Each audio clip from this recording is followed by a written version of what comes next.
Well, it's official. Donald Trump is starting yet another round of tariffs against the world and has made it clear the BRICS organization will be his #1 target in the future. But Trump has to be careful. The BRICS organization continues to grow in power and leverage. Just last month, Vietnam formally joined BRICS as a partner member. And as this New York Times article warns, under attack by Trump tariffs, Asian countries seek out better friends. Trump is playing with fire. And as the saying goes, you will eventually get burned.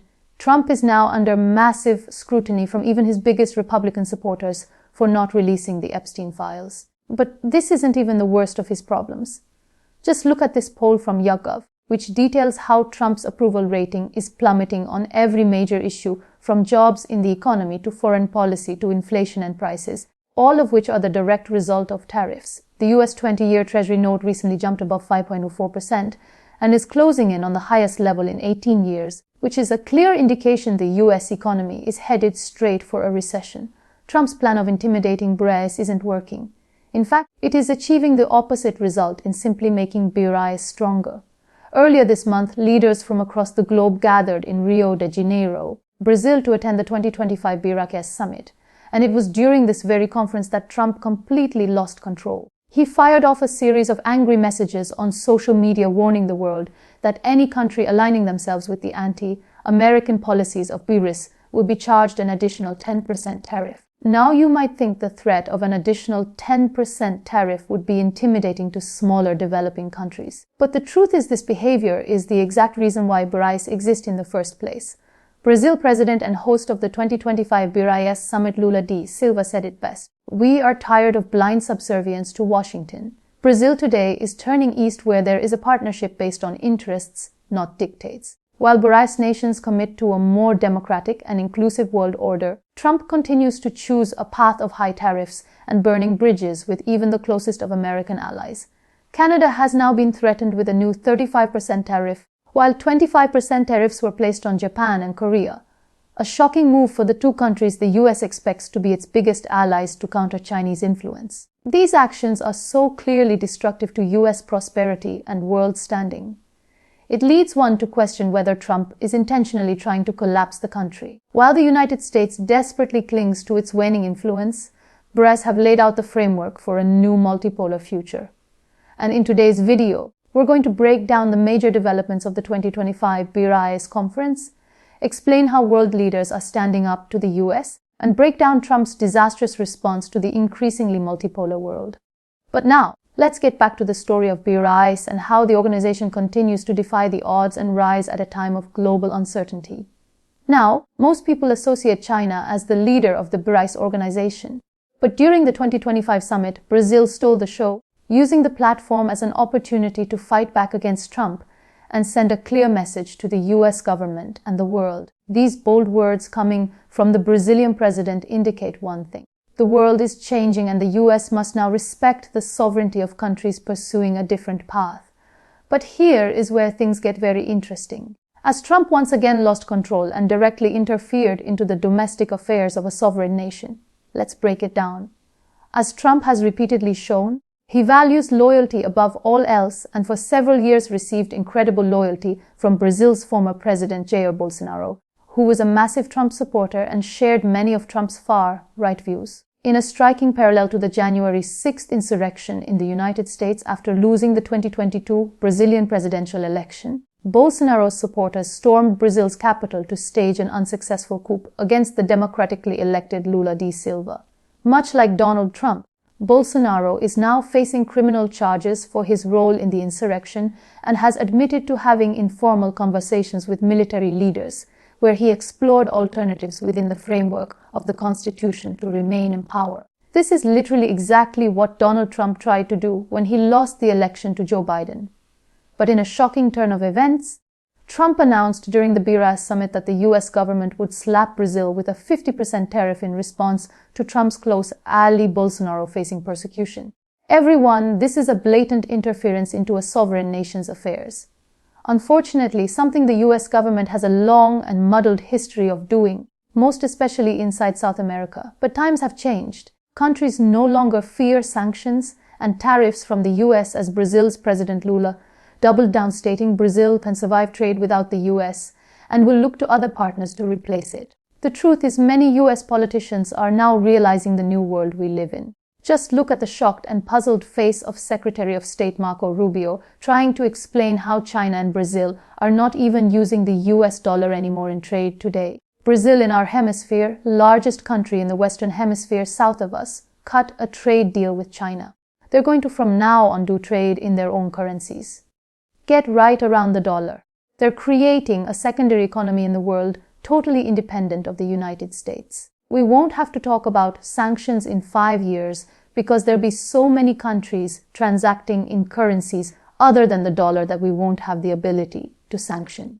China has now stepped in to fill the massive strategic and economic void left by the United States, and the two countries' relationship has been flourishing. China and Brazil's economies are incredibly complementary, with Brazil being a massive supplier of China's raw material and food demands, while in turn Brazil is a major importer of Chinese consumer goods like phones and electric vehicles. This type of win-win trade between complementary economies is exactly what BRICS is trying to replicate across the globe and is a stark contrast to the current Western-based extractive model. Over the past 20 years, China has firmly surpassed the United States as Brazil's largest source of exports, reaching nearly 4 times that of the United States as of 2023.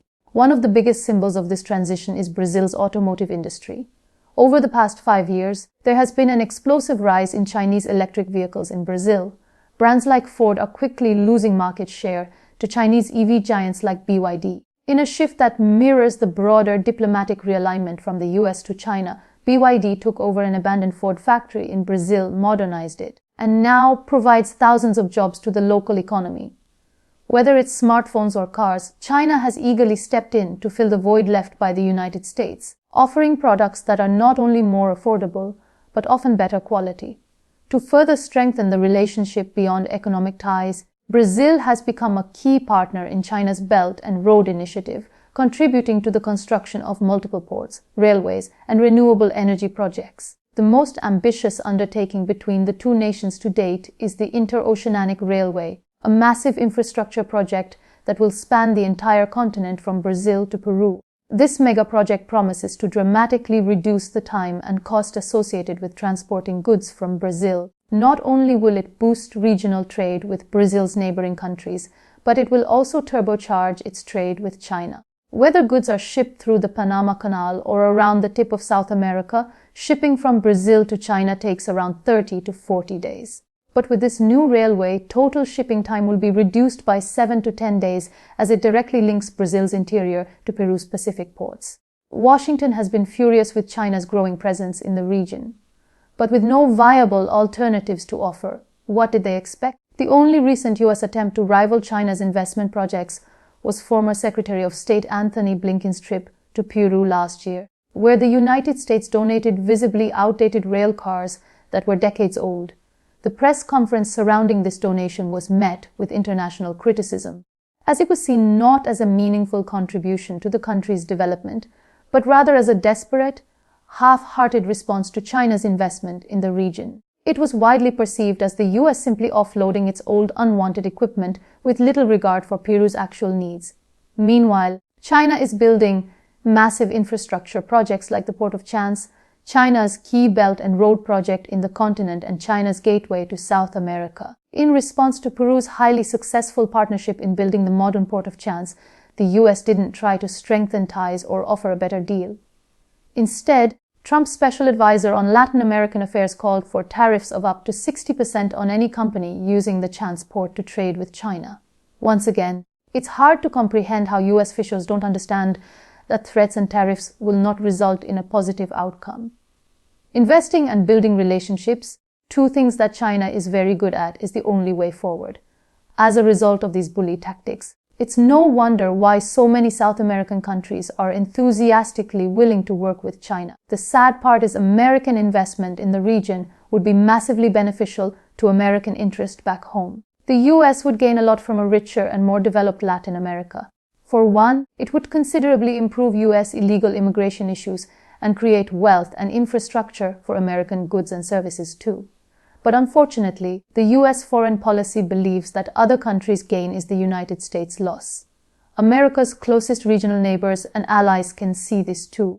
Canada's Prime Minister has even gone on to say the old US-Canada relationship is over and that they are ready to stand up to the bully in the United States. And perhaps one of the biggest bombshell reports coming out of this year's BRICS conference was the presence of Mexico's Foreign Secretary Duente at the conference in Rio. And trust me, this is no minor development.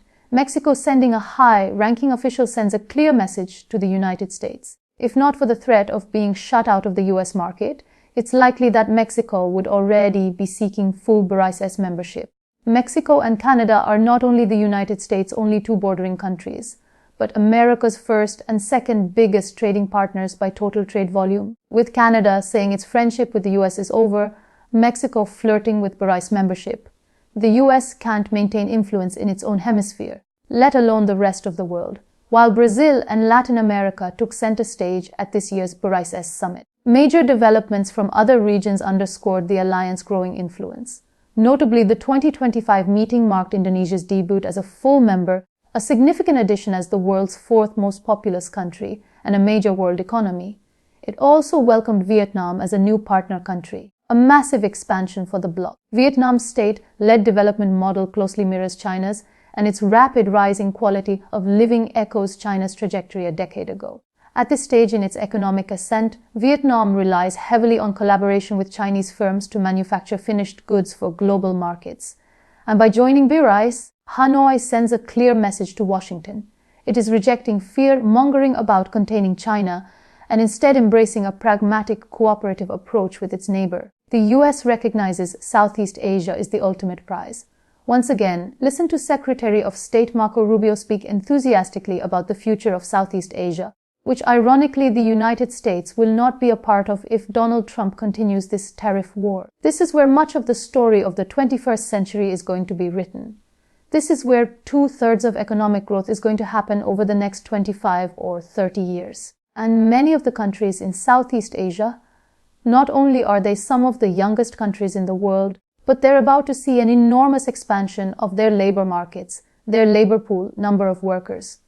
This is a historic once-in-a-generation opportunity. Let's not forget that China is the leader of the Indo-Pacific region and is pushing forward building relationships and maintaining its dominant position as the region's driver of economic growth. Trump's trade war was supposed to force submission, but instead it accelerated the very thing Washington feared most, a world that no longer needs American approval to thrive.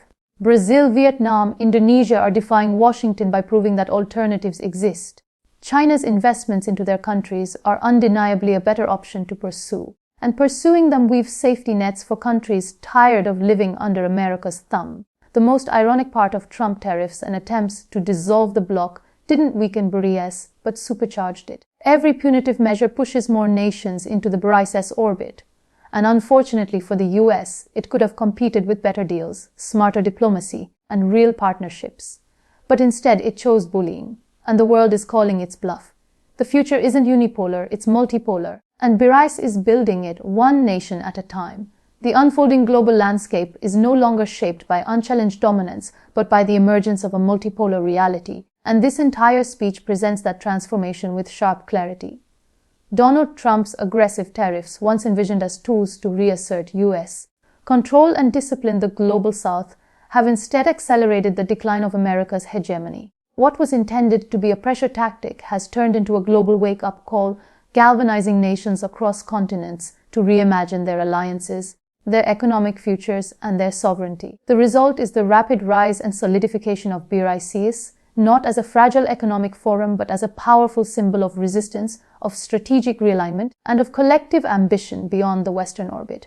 This 2025 BRICS summit was not just a meeting of nations, it was a declaration that the world has changed. Every retaliatory tariff from Washington now serves not as a deterrent, but as a catalyst for deeper cooperation among non-Western powers.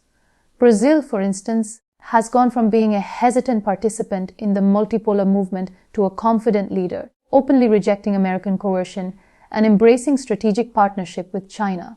The symbolism of Brazil turning eastward, adopting trade in local currencies, and facilitating major infrastructure projects like the Inter, Oceanic Railway demonstrates that these nations are no longer seeking permission.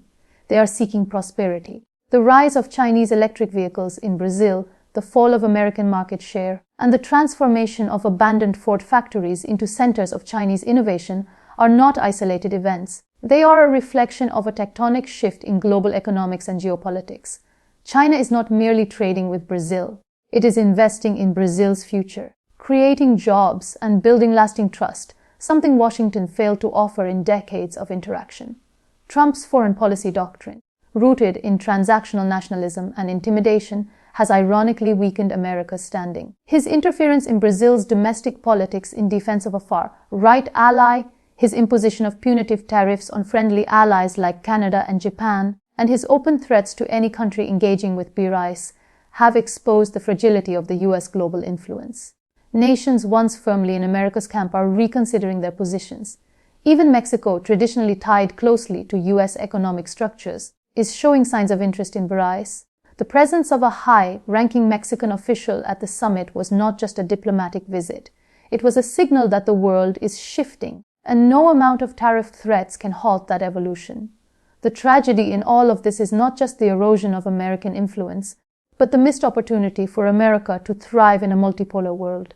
If the U.S. had embraced genuine partnerships, invested in mutual growth, and understood that the rise of other nations is not inherently a threat, it could have positioned itself as a central force in the 21st century order.